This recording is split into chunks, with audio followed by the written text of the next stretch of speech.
So guys, Mike's here today and made a video earlier about marketing. Today we're going to talk about sales, and just as I've been walking here, something's been going through my mind as I try to have a good energy, especially as I try to hold my camera out further like this, right?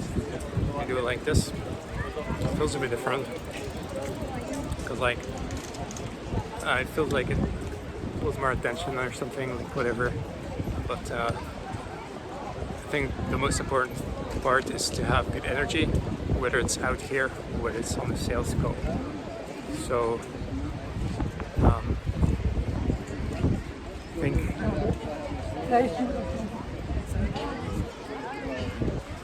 when you want to do some good prospecting, you want to manage your energy, you need to have a strategy in place for your sales.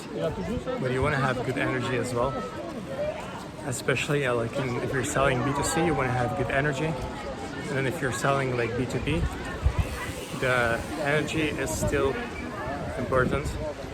You need to have a good foundation of the energy and the confidence and the things, and that strategy and expertise is probably more it's definitely more important than B2B. So then in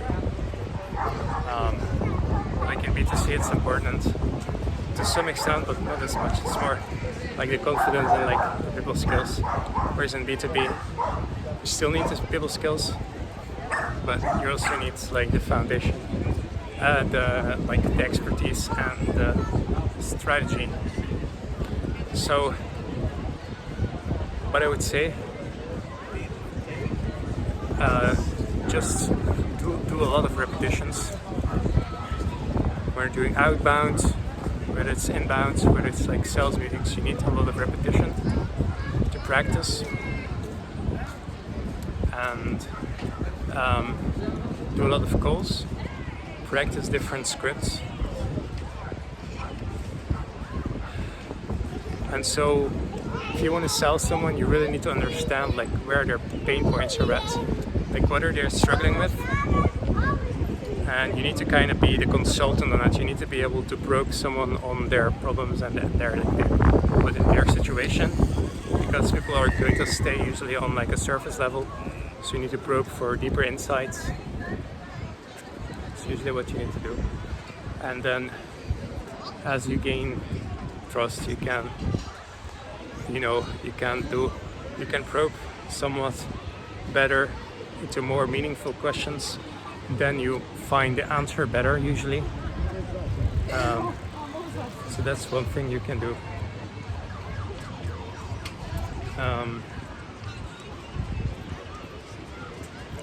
that's actually one of the most important things, whether it's in B2C or whether it's in B2B. You need to be able to probe into the situation and into the things that they're dealing with, because the better you can do that, the better results you're going to get. And then you need to probe. The way that you become good at probing is you don't just you don't just take the surface level answers, but you work to find the deeper things, the deeper motivations. So you don't just take what they say, but you listen to how they react, and then you also sort of input your own opinion into that sometimes.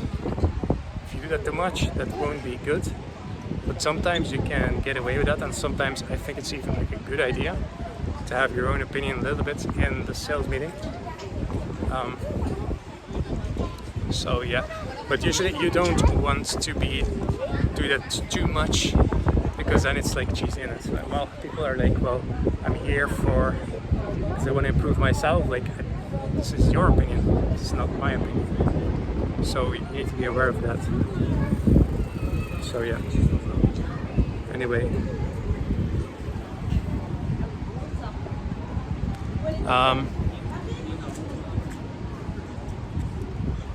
That's what I would say. So besides besides the consulting.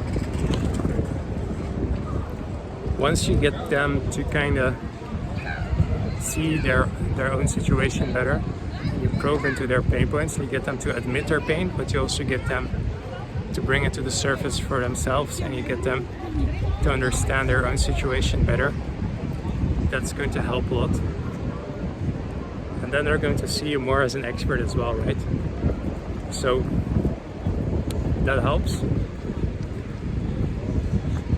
Now once you do that, you still need to get them to commit, because they still need to, the fact that you can help them understand their situation better, the fact that you can bring their situation, the problems of their situation to the surface, is going to help the sale a lot. But it's not going to be enough. You're still going to need to get them to commit. So then you need to ask like commitment questions, like, and why do you feel ready to make this change now? Now that would be one good commitment question. And why do you think that this is the right strategy for you? It might be another one, maybe not as good.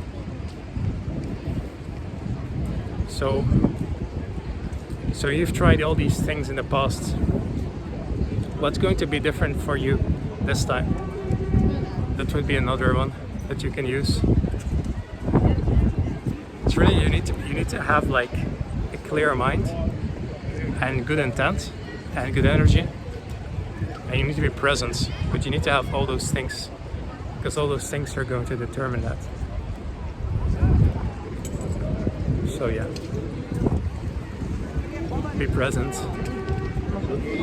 when you're asking these questions and when you're finding the questions to ask. And then a lot of it is about like digging deeper with the questions, right? It's about digging deeper with the questions, giving them the deeper you can dig, the better commitment you can find. But the deeper you dig, sometimes it's also the higher risk sometimes you take, because it can backfire. But sometimes you can just feel like you can do that. The person allows it, you have the right energy to do it, then do it. But there's always a point like where you're going to need to stop, either because it might become too much, or it might, just for efficiency's sakes, like you need to close, or just sometimes it's not necessary. It's not always necessary to make like super deep either. Depends on like the offer and the situation. But that's really going to do most of it. Pain, diving deep on that, and then commitment. It's going to do a lot of the work as well.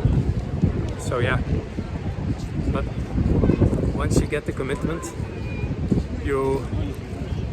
once you get a good amount of commitment, you need to start pitching.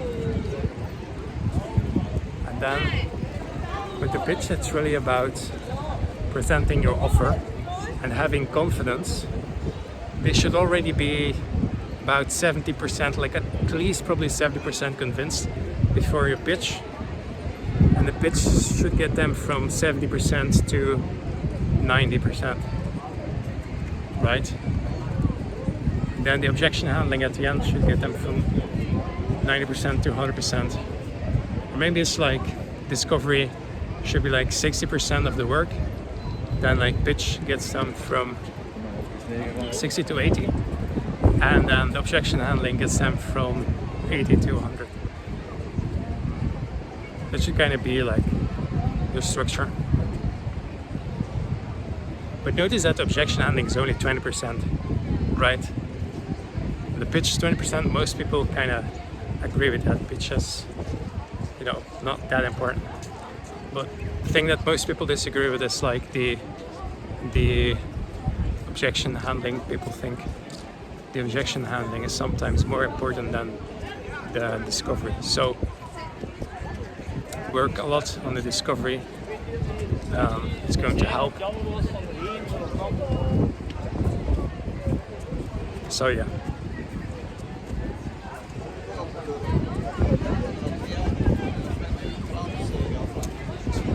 So really, for the discovery, you need to prevent with the right objections. Prevent objections in a good way. So we talked about like having like a consultative approach. That's important. And then like going deeper with the questions, asking commitment questions before you transition. It's important. And then eventually those are all important things. It's just probably the most important things you can focus on.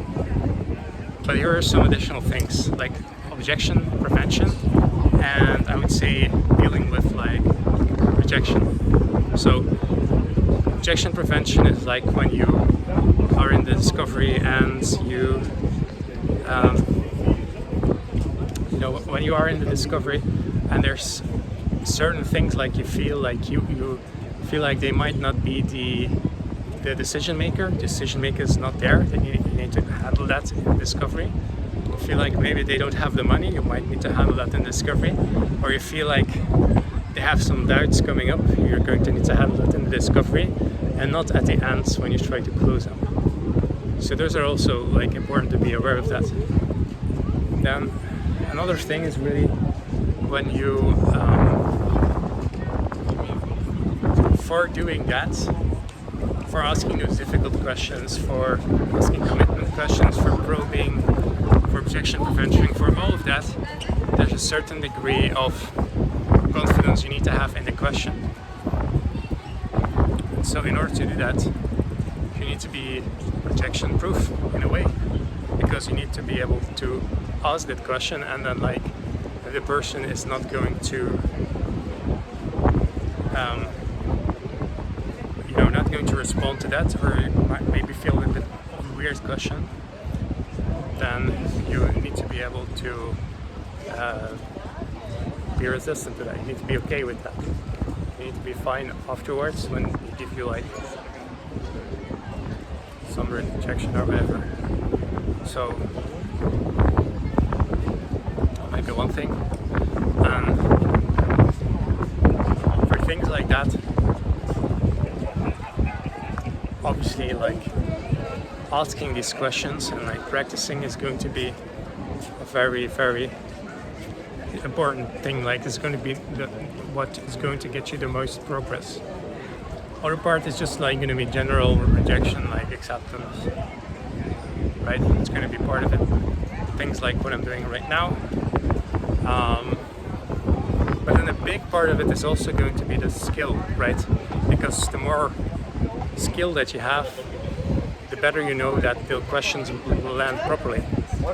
So the more skill that you have,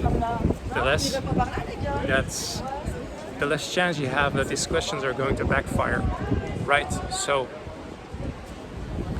the more skill that you have, the less rejection proof you need to be in a way. So skill is obviously, skill is probably one of the most important parts, I would say. But if you want to develop that skill, you need to be rejection proof, right? You can't just squeeze and squirm your way through skill. You need to practice to get this skill. So yeah. Anyway, guys, I'm out here for today.